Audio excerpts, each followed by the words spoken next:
China is on an airport building binge, planning 150 new hubs by 2035. But here's the shocking reality. Most of them will fly empty. From the deserted halls of Pudong to the grassland runways of unused regional airports, the industry is drowning in debt and corruption. The crisis is compounding as global airlines slash flights to the mainland and international tourists stay away, deterred by extreme security measures. China is effectively isolating itself from the world. The inevitable heavy price paid for its wolf warrior diplomacy and an increasingly hostile foreign policy that is closing the door on the global stage. Pudong eerily quiet, airlines fleeing in droves. Welcome to Secret China. Currently, Pudong Airport's poor reputation is well-founded. Apart from the perpetually crowded Sunrise duty-free store, there is almost nothing worth stopping for.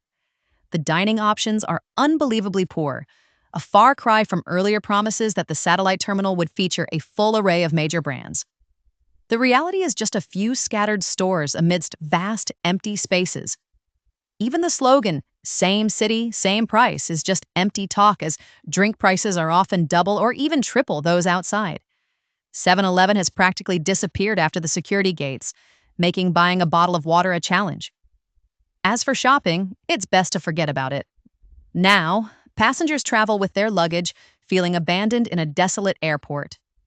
Another user recently visited Pudong's Terminals 1 and 2, where the atmosphere was once bustling with tourists from all over the world but is now gone. Airport staff revealed that many international flights are currently operating with significantly low passenger numbers. Some airlines have even reduced the frequency of flights to Shanghai. Profits plummet, airport leadership mysteriously vanishes. Both Shanghai Pudong International Airport and Hongqiao Airport are managed by the Shanghai Airport Authority. The company is currently facing leadership instability. On October 24, 2025, the board of directors announced that General Manager Huang Zhenlin had submitted his resignation. Chinese media later reported that Mr. Huang had gone missing, a sign that he may be under investigation amidst the sensitive political climate in China. This personnel change is linked to the company's deteriorating financial status. In 2019, Shanghai Airport's market capitalization reached nearly $23.9 billion, with shares doubling in just 1 year. But since then, the stock price has continuously fallen, and its current market value is just over 80 billion yuan. The company has lost both its valuation and the performance once considered promising. Shanghai Airport, once a highly profitable enterprise, has entered a period of sharply declining profit margins. In 2019, the company recorded a record net profit of $703 million, but immediately fell into 3 consecutive years of losses. A loss of $182.8 million in 2020, $221.8 million in 2021, and $222.8 million in 2022. The main reason stemmed from the severe impact of the pandemic on the civil aviation industry. Although the pandemic has ended, the recovery of Shanghai Airport has been very slow in the 2023 to 2024 period. Profits have not yet returned to pre-2019 levels, and profitability has clearly decreased. Before the pandemic, from 2017 to 2019, the company's gross profit margin was maintained at around 50%, indicating that the current level of weakness is quite serious. In 2023 and the first 3 quarters of 2024, Shanghai Airport's profit margin continued to plummet to 16.5% and 22.6%, respectively, showing that high profitability is no longer a reality for the enterprise. This trend reflects a fundamental and unfavorable change in the business model. Crisis in duty-free revenue and international passenger flows. Previously, rent from duty-free shops was the most important source of revenue, bringing in 5.2 billion yuan for Shanghai Airport in 2019. However, in early 2021, as international passenger traffic sharply declined and its negotiating power weakened, the company was forced to sign a supplementary agreement with Sunrise Duty-Free Shanghai, a subsidiary of China Duty-Free. Under the new agreement, the leasing model shifted from a minimum guarantee, no cap, to a mechanism based on passenger volume, no longer directly linked to sales. Meanwhile, China Duty-Free itself is struggling, with a net profit of only $602 million in 2024, less than half of its 2021 figure. In the long term, Shanghai Airport cannot continue to rely on duty-free revenue, as this sector is clearly declining. China's entire duty-free market, including offshore Hainan and airport sales, is performing worse than before. In Hainan, offshore duty-free spending in 2024 reached only $4.3 billion, a nearly 30% drop from 2023. Even though international passenger traffic at Shanghai Airport surged by 94% in 2024, duty-free spending per passenger fell by 32%, according to a UBS report. Total duty-free sales are now only about half of the 2019 level.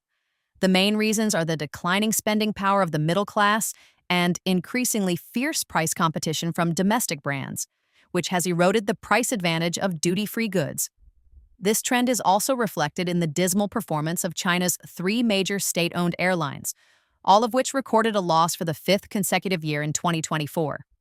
Although China reopened its borders and eased visa restrictions in early 2023, inbound tourism has not recovered to pre-pandemic levels.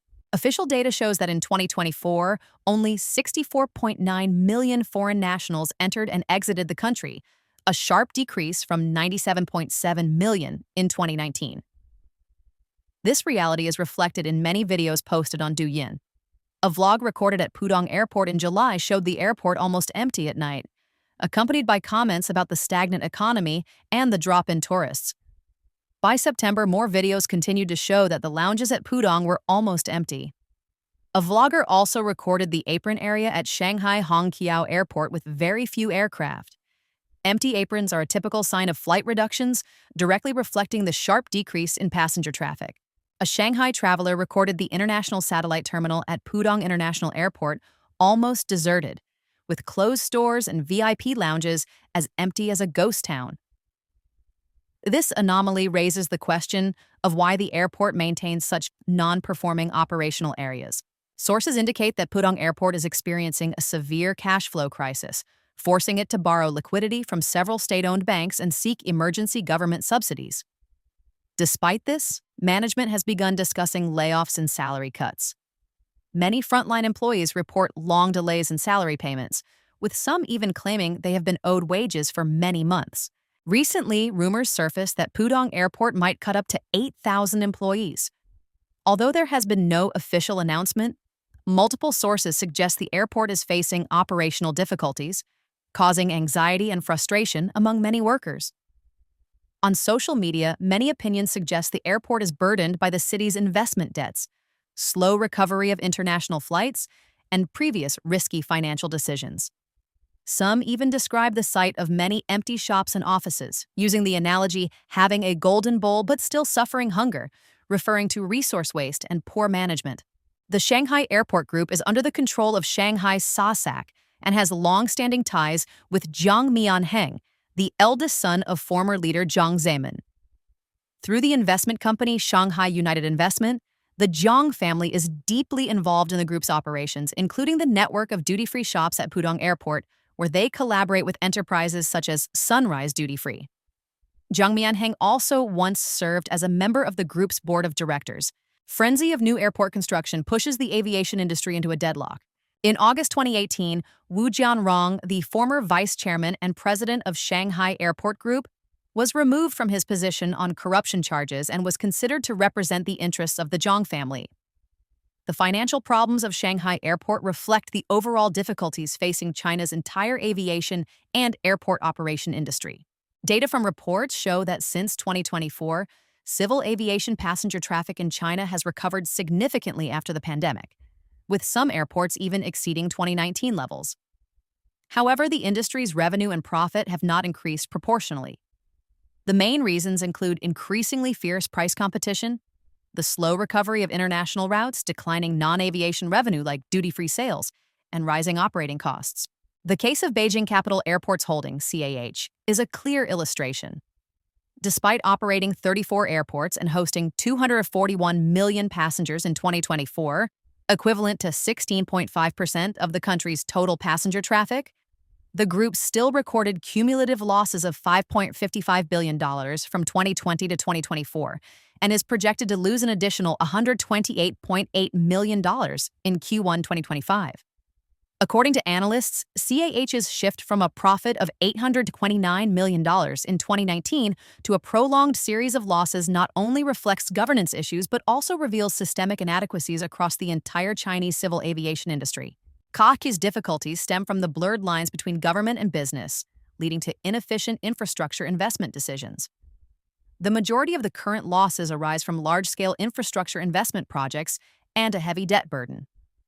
CAH has poured over $22.50 billion into projects such as Beijing Daxing Airport, Tianjin Binhai Phase 3, and Nanchang Changbei Phase 3, primarily using its own capital, bank loans, and bond issuance. However, most of these investments were pressured by local governments to construct showcase projects, forcing CAH to bear the debt. In 2024, the group had to pay $210 million in financial expenses, equivalent to about $560,000 in daily interest.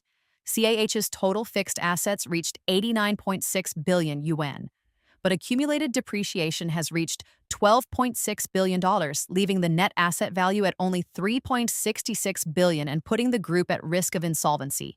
The opening of Daxing Airport in 2019 immediately reduced the traffic at Capital Airport, further increasing CAH's financial pressure. High interest payments coupled with heavy depreciation costs continue to squeeze profits.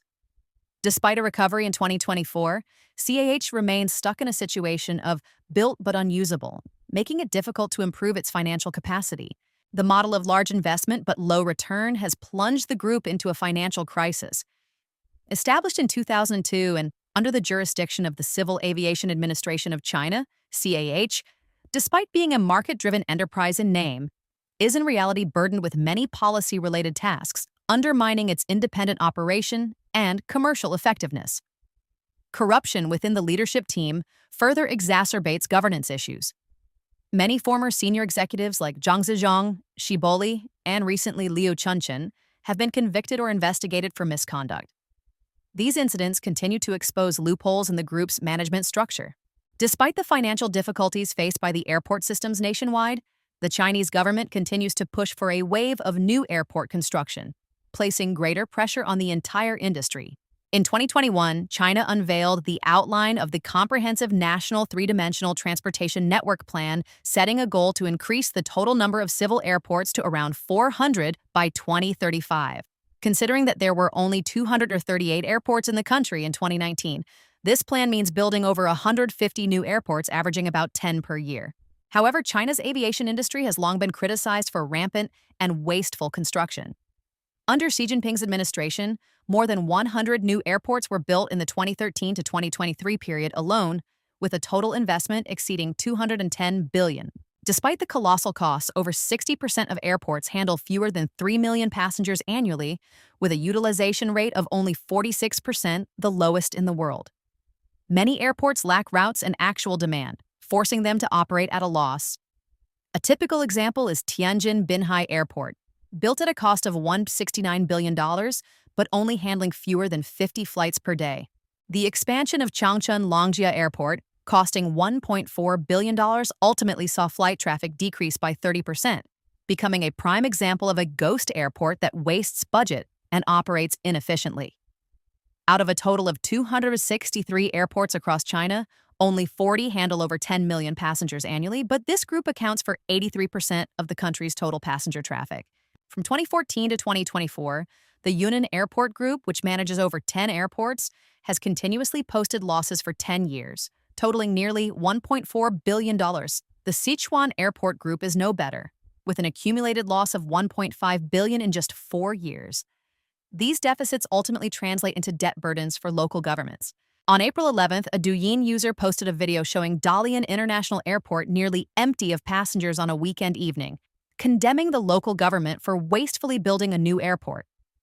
The user argued that the current Zhoushuizi Airport fully meets Dalian's needs and questioned, when Jinzhou Bay Airport is completed, how many people will fly there, or will the whole thing simply be a waste of money?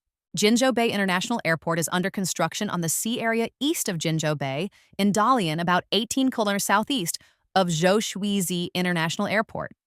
The main construction officially began on June 15, 2024. Many analysts suggest that among the more than 150 new airports planned by the Chinese government, the majority will be built in small cities that currently lack an airport. However, even state media admit that many small and medium-sized airports are currently operating at a heavy loss, a situation that has become an open secret.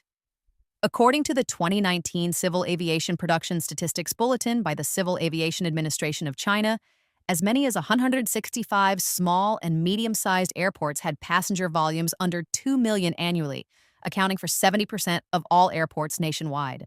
Despite the mass construction, small and medium-sized airports in China only account for 6.8% of the country's total passenger traffic. A 2019 study showed that 78.7% of 75 such airports were losing money, with nearly half losing over 10 million yuan. The case of Lingling Airport in Yongzhou is a typical example. Designed for 400,000 passengers, it only reached 110,000 in 2016, leading to the airport being likened to a grassland due to its emptiness.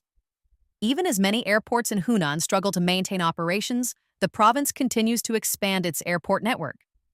The Pearl River Delta Central Airport project in Foshan is one of the most wasteful projects currently underway in China. The new airport project has a total investment of $5.9 billion. Although the basic construction items are complete, the main structure is still under construction and is scheduled to open in 2028 with a designed capacity of 80 million passengers per year. However, the prolonged economic downturn makes it difficult for even major airports to maintain current traffic levels, let alone grow. Building one of the largest airports in the country in Gaoming, a location far from the center of the Pearl River Delta, is a mistake. If this airport only attracts 1% of its designed capacity, or about 800,000 passengers per year, it could be considered a success. But in his opinion, the airport's cash flow will never be enough to cover operating costs, turning the project into a wasteful investment. On August 27th, Heilongjiang Province also broke ground for the Haihei Luo Bay Airport in a small city with a population of less than 1 million and the lowest housing prices in China. This sparked fierce public debate. Expert Yue Shen commented that the Xi Jinping administration is operating inefficiently, continuing to pursue frivolous and wasteful projects, similar to the Millennium Plan case in the Xiong'an New area. It is suggested that under Xi, many local officials pursue showcase projects, draining public funds and making life harder for the people. Thank you for watching Secret China. If thoughtful, no-agenda journalism matters to you, we'd love for you to subscribe, share your views down below, and be part of the conversation. Catch you next time. Stay aware and take care.